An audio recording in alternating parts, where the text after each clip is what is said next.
پاکستانیوں یہ ایک لڑکا ہے، نام ولی اللہ ہے، جس کا تعلق افغانستان سے ہے، ڈنکی لگا کر فرانس چلا گیا ہے۔ کل ایک دوست بتا رہا تھا کہ اس نے ٹک ٹاک پر بہت زیادہ گفٹنگ حاصل کی ہے۔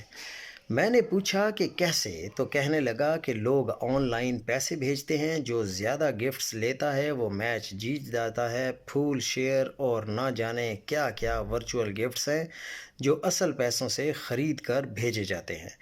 میں نے پھر پوچھا لوگ کسی کو بلا وجہ پیسے کیوں دیتے ہیں؟ جواب ملا سب ٹک ٹاک پر ایک دوسرے کو بھیجتے ہیں اور پھر گفٹس کی قیمتیں بتانے لگا۔ میں نے کہا بھائی ان کا کھیل ہے تو میں انہیں کیوں پیسے دوں؟ کہنے لگا وہ بھی تو دوسروں کو بھیجتا ہے۔ بات میں نے ٹال دی اور میں نے کہا کہ یار تم اپنے کام سے کام رکھو، یہ ایک فضول بحث ہے۔ آج فیس بک کے ذریعے پتہ چلا کہ اس ولی اللہ نامی لڑکے کو گزشتہ رات لوگوں نے 20 کروڑ روپے سے زیادہ کی گفٹنگ کی ہے۔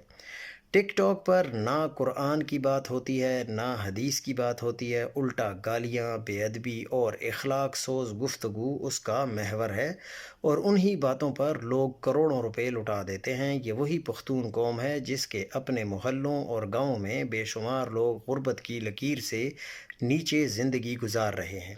ان کے پاس علاج، تعلیم اور بنیادی ضرورتوں کے پیسے تک نہیں، مگر انہیں کوئی 1 روپیہ بھی نہیں دیا جاتا۔ لیکن ٹک ٹاک پر ایک اجنبی کو کروڑوں کی گفٹنگ ضرور کر دی جاتی ہے۔ ہم عرصہ دراز سے غزہ کے مظلوم اور مظلوم محصور مسلمانوں کے لیے مہم چلا رہے ہیں، ثبوت دکھاتے ہیں، حقیقت سمجھاتے ہیں۔ وہ لوگ ہماری طرف دیکھ رہے ہیں، ہماری مدد کے منتظر ہیں، مگر ہمارے پاس دینے کے لیے کچھ ہے نہیں۔ الٹا ہمیں طعنے ملتے ہیں کہ ہم غزہ کے نام پر لوگوں کو لوٹ رہے ہیں۔